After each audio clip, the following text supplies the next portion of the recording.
Amira kung bakit ngayon lamang ito nagpapakita sa kanila. Sumagot naman si Amira na kinakailangan niyang layuan ang kanyang pamilya para hindi ito mapahamak.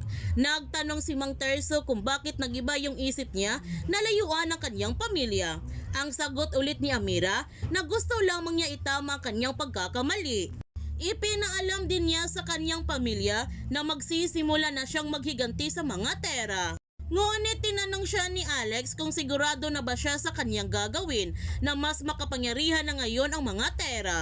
Nagtanong si Amira kay Alex, nakakalimutan na ba niya ang ginawa ng mga Crazy Five sa kanya noon at malakas ang kanyang kutob na may kinalaman ang mga tera sa pagkamatay ng kanyang ama, or baka naman nabili na siya ng mga tera kaya malaki ang kanyang pagtutol sa kanyang paghihiganti. Habang si Rose malakas ang kanyang pakiramdam na may itinatago si Amira sa kanila at aalamin niya ito.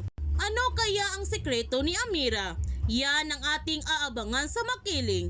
Kung bago ka pa channel ko, don't forget to like, subscribe, ang click notification bell para palagi kang updated sa mga videos in-upload ko. Thank you for watching and God bless to everyone!